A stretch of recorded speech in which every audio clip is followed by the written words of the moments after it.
Tunggu.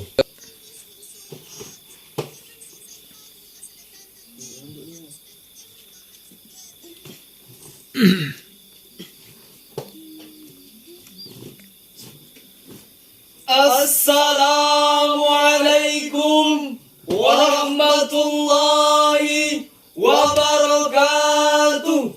Waalaikumsalam warahmatullahi wabarakatuh. Alhamdulillah.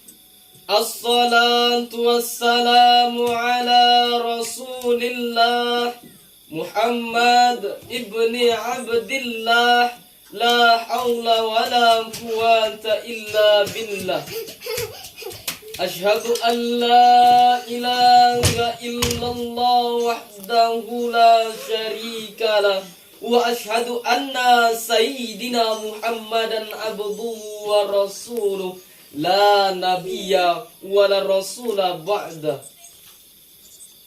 Bersyukur kita kepada Allah Subhanahu wa ta'ala dengan mengucapkan Alhamdulillah. Berkat karunia darinya lah pada kesempatan yang baik kali ini kita masih bisa melakukan musabaqah tilawatil Quran tingkat Provinsi Bengkulu pada tahun 2022 ini dalam keadaan aman dan sejahtera.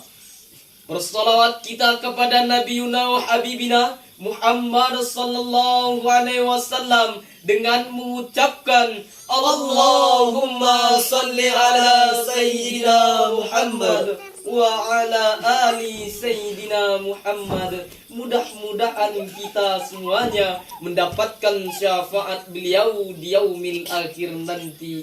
Amin ya rabbal alamin. Dewan Hakim yang arif dan bijaksana, hadirin wal hadirah yang berbahagia. Saifullah Fatah, seorang pengamat politik muda Indonesia, di dalam bukunya Zaman Kesempatan yang diterbitkan oleh Mizan Bandung pada tahun 2000 mengatakan ada 3 hal mendasar yang menimbulkan kehancuran Orde Baru. Yang pertama, desakralisasi kekuasaan yang melahirkan pemimpin yang pongah, berjiwa kadal, bermental dajjal, berjiwa tupai, bermental keledai, berjiwa raksasa, bermental gorila, yang menerkam, menyiksa, dan memangsa rakyat jelata. Dan yang kedua, degradasi kredibilitas yang melahirkan jatuhnya martabat di hadapan rakyat. Tidak sedikit para pejabat menjadi penjahat dan penjilat. Fungsinya bukan sebagai pelindung rakyat, akan tetapi sebagai penindas, pemeras, dan pembunuh hak-hak rakyat. Dan yang ketiga, desentralisasi kekuasaan yang melahirkan korupsi, kolusi, dan nepotisme. Akibat dari korupsi, kolusi, dan nepotisme tersebut, hadirin, tidak sedikit rakyat Indonesia yang mati kelaparan, bayi-bayi kekurangan gizi, para pelajar putus sekolah, pengangguran merajalela, kemiskinan di mana-mana, bahkan hutang luar negeri membumbung tinggi hingga tak terbayar lagi. Oleh karena itu, hadirin, dalam kehidupan berbangsa, korupsi merupakan penyakit yang sangat berbahaya yang dapat menghancurkan sendi kehidupan bangsa. Maka jika suatu bangsa terjangkit penyakit ini, ingin bangkit, ingin maju, dan mampu bersaing dengan bangsa-bangsa lain, maka syarat pertama dan yang utamanya adalah dengan mengikis habis penyakit ini. Dengan apa, hadirin? Jawabannya dengan menegakkan keadilan. Oleh karena itu, pada kesempatan yang baik kali ini, kami akan membahas pemberantasan korupsi menuju bangsa yang sejahtera dengan rujukan Al-Quran surah An-Nisa ayat 135 yang berbunyi, أعوذ بالله من الشيطان الرجيم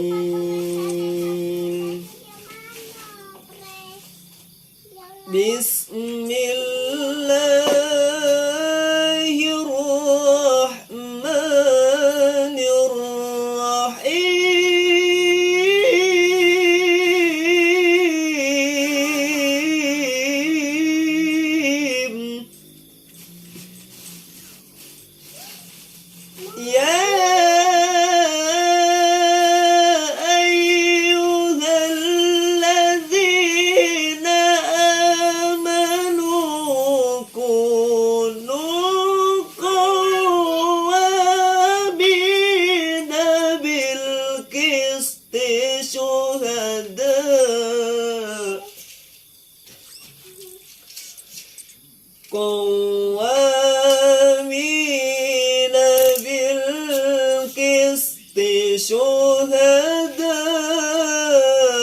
شهداء لله ولو على أنفسكم ولو على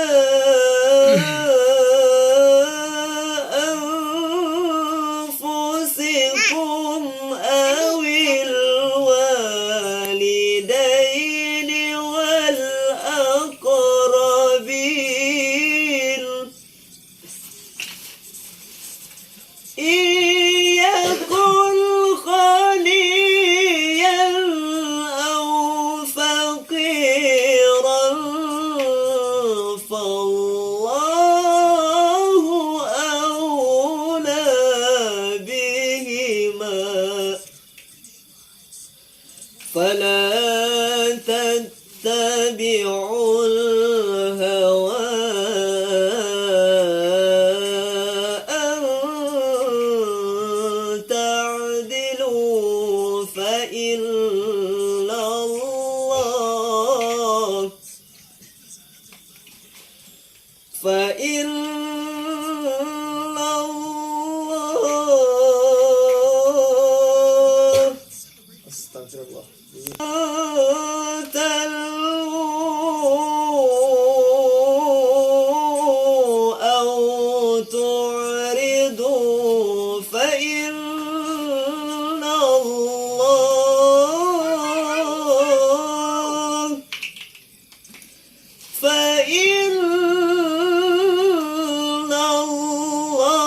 الله كان بما تعملون خبيرا. Aku berlindung kepada Allah dari godaan setan yang terkutuk dengan menyebut nama Allah yang Maha Pengasih lagi Maha Penyayang. Wahai orang-orang yang beriman, jadilah kamu orang-orang yang benar-benar menegakkan keadilan, menjadi saksi karena Allah. Biarpun terhadap dirimu sendiri, kedua orang tuamu dan kaum kerabatmu. Jika dia kaya ataupun miskin, maka Allah lebih tahu kemaslahatannya.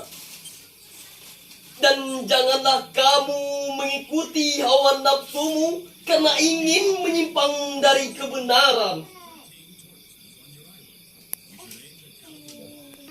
Dan jika kau dan kata-kata atau enggan menjadi saksi, maka bahu-membahu Allah Maha mengetahui apa yang kamu kerjakan. Hadirin yang berbahagia, asbabun nuzul ayat yang baru saja kita simak bersama berdasarkan Ibnu Katsir di dalam kitab tafsirnya juz 1 halaman 303. Lalu apakah yang dimaksud adil dalam Islam itu?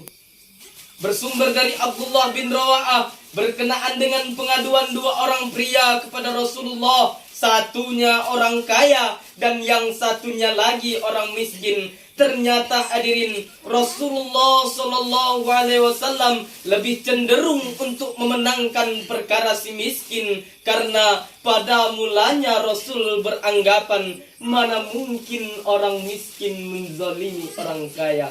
Tatkala itu turunlah ayat tadi untuk memberikan petunjuk kepada Rasulullah agar menghukumi seadil-adilnya yang diisyaratkan dalam kalimat, jadilah kau pejuang-pejuang yang menegakkan keadilan.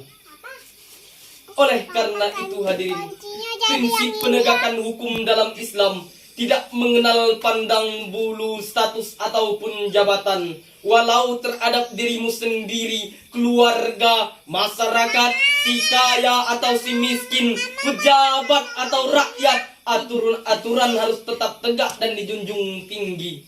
Mengingat pentingnya penegakan keadilan dalam Islam, Dr. Nurkolos Madjid di dalam bukunya Cita-Cita Politik Islam yang diterbitkan oleh Pramadina Jakarta tahun 1999 mengatakan, pincangnya penegakan keadilan menyebabkan pincangnya pemerataan ekonomi dan menjadikan korupsi tumbuh subur di negara kita laksana cendawan di musim dingin.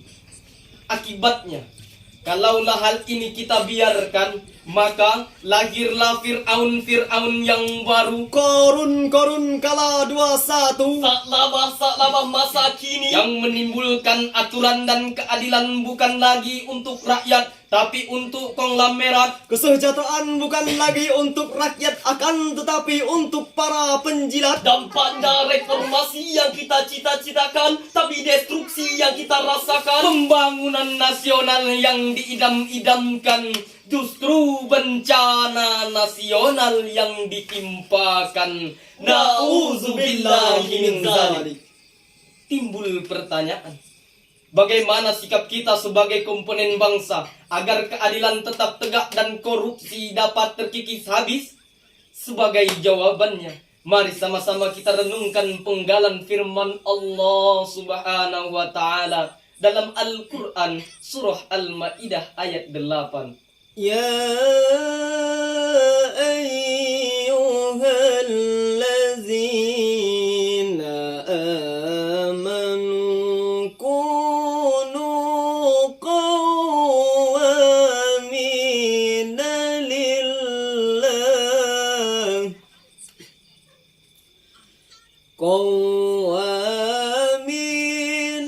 lillahi syuhada'a bil qisti wala yajrimannakum ولا يجرمنكم شنآن قوم على ألا تعدلوا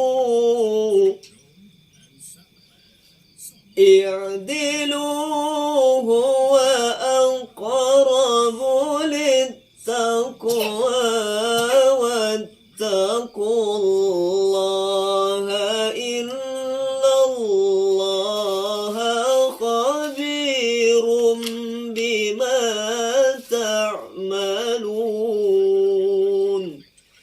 صدق الله العظيم. Dan janganlah kebencianmu terhadap suatu kaum membuat kamu berlaku tidak adil. Maka berlaku adillah. Karena adil itu lebih erat kepada takwa. Dan bertakwalah kepada Allah. Sesungguhnya Allah Maha mengetahui apa yang kamu kerjakan.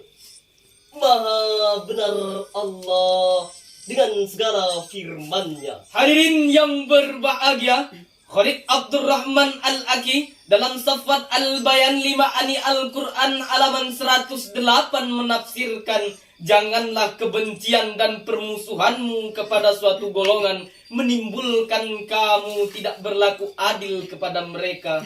Bahkan dalam kalimat tadi, kalimat adil dirangkaikan dengan kalimat takwa. Menurut Profesor Dr. Kroy Shihab dalam tafsir Al-Misbah volume 3 halaman 42 mengandung arti bahwa berlaku adil adalah cerminan daripada insan-insan bertakwa.